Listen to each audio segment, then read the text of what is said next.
भारत के केंद्रीय मंत्री, भारतीय जनता पार्टी के नेता श्री रविशंकर प्रसाद जी मौजूद हैं। मैं आदरणीय रवि जी से कहूंगा कि वो आज प्रेस वार्ता को संबोधित करें। आदरणीय रवि जी। मित्रों, आप सबको नमस्कार।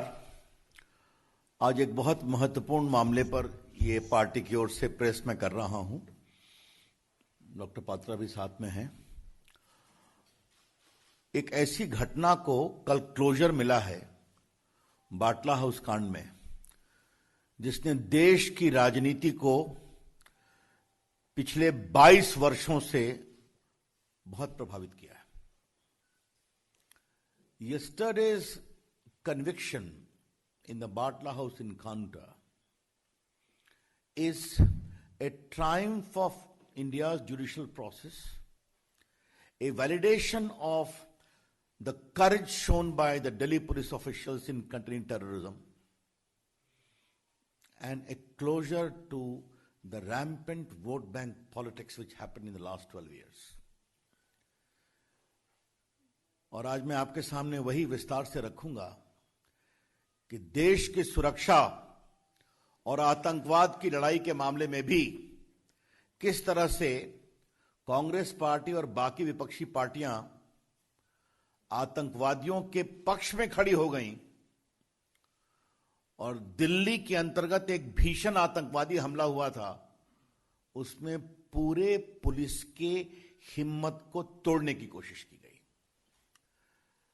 आपको मालूम है 13 सितंबर 2008 को दिल्ली में सिलसिलेवार धमाके हुए थे। ग्रेटर कैलाश में हुए थे, डिफेंस कॉलोनी में हुए थे, शायद कनॉट प्लेस में हुए थे, कई जगहों पर हुए थे। इसमें 39 लोग मारे गए और 159 घायल हुए। It was a deadly terrorist attack. स्वाभाविक है, भारत की राजधानी दिल्ली है, 30 लोग मारे गए, 159 घायल हुए। जब दिल्ली पुलिस को मालूम हुआ कि इसमें इंडियन मुजाहिदीन के लोगों ने यह काम किया है, उनकी तलाश में लगे हुए थे और उनको मालूम हुआ कि जामिया नगर के पास बाटला हाउस में वो छुपे हुए हैं, तो पुलिस प्लेन ड्रेस में वहां कार्रवाई करने गई और 2 आतंकवादी मारे गए, 2 भाग गए और एक बहादुर पुलिस के इंस्पेक्टर, दिल्ली पुलिस के मोहन चंद शर्मा, उनकी गोलियों से मारे गए और 2 पुलिस वाले घायल हुए गंभीर रूप से, बलवंत और राजवीर सिंह। अब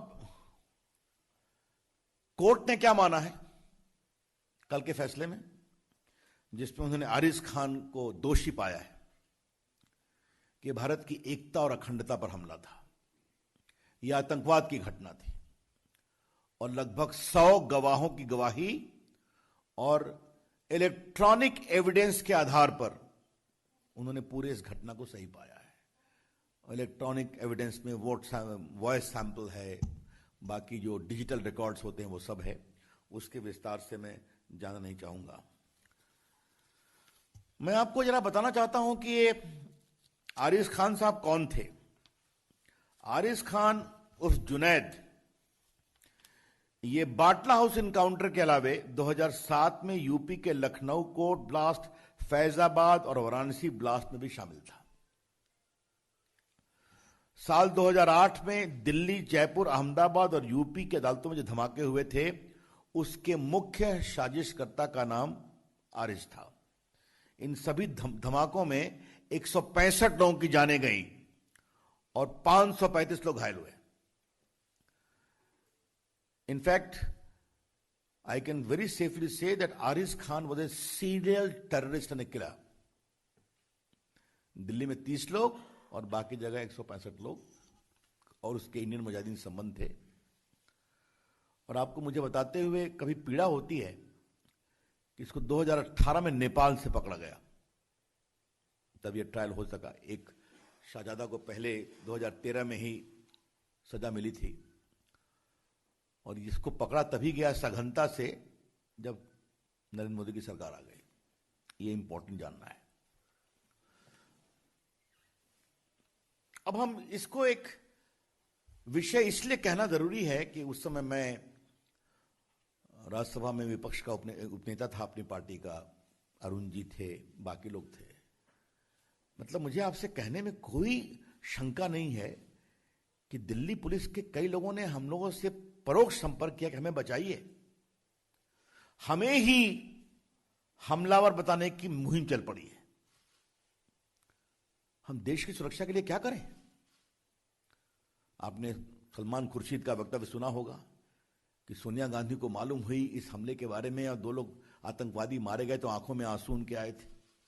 ये पब्लिक स्टेटमेंट है, रिकॉर्ड पर है, आज के अखबारों ने कहा है। उस समय पार्टी का मुख्य प्रवक्ता भी था स्वनाम धन दिग्विजय सिंह, तो आजमगढ़ चले गए और उनका एक पब्लिक स्टेटमेंट था कि गोली तो यहां पर लगी है सर के ऊपर, तो हमला कहां से करेंगे? मैंने पूरे इस घटना को एक प्रकार से जबरदस्त संदेह में डालने की कोशिश की गई। There was a conscious, deliberate and consistent attempt to cast serious doubt over the authenticity of this Batla House incident, designed to weaken the morale of the Delhi police and give clear support to terrorists and their design. Why? For pure vote bank politics. सिर्फ vote bank politics के लिए किया जा रहा था। मुझे याद है मैंने दिल्ली के बीजेपी दफ्तर में एक बड़ा प्रेस कॉन्फ्रेंस किया था। उस समय 11 अशोक रोड हुआ करता था। अगर आप लोगों ने पुराने रिकॉर्ड को देखेंगे तो मैंने कहा, सोनिया जी मुझे आपसे एक सवाल पूछना है कि आपकी सरकार जिसकी आप चेयरपर्सन हैं वो मोहन चंद शर्मा जी को अशोक चक्र की घोषणा देती है जो 2009 में दिया गया, और आपके महामंत्री जनरल सेक्रेटरी श्रीमान दिग्विजय सिंह आजमगढ़ के जाकर के इस पर सवाल उठा रहे हैं। आपका क्या स्टैंड है? हमने 2 दिन लगातार सोनिया जी से सवाल पूछा। वो इतनी एम्बैरेस्ड हुई कि शायद मजबूरी में, देश के दबाव में दिग्विजय सिंह को कुछ क्लैरिफिकेशन देना पड़ा। आपको मैं एक स्टेटमेंट और पढ़ाना चाहता हूं। ये तो बहुत ही जोरदार स्टेटमेंट है। अक्टूबर 17, 2008 या कहिए अक्टूबर 18 होगा। ये एक्सप्रेस न्यूज सर्विस की रिपोर्ट है। मैं इसको खाली 2 लाइन पढ़ूंगा और आप सुने।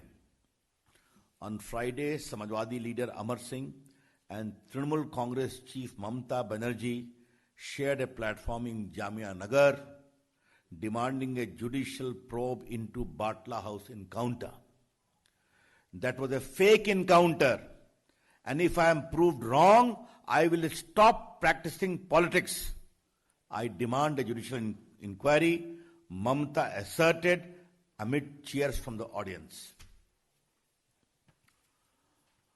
ममता बनर्जी जी 2013 में शाहजादे को जो एक्यूज थे उनको आजीवन कारावास हुआ, और जो मुख्य अभियुक्त थे उनको आज आरिफ खान जुनैद को सजा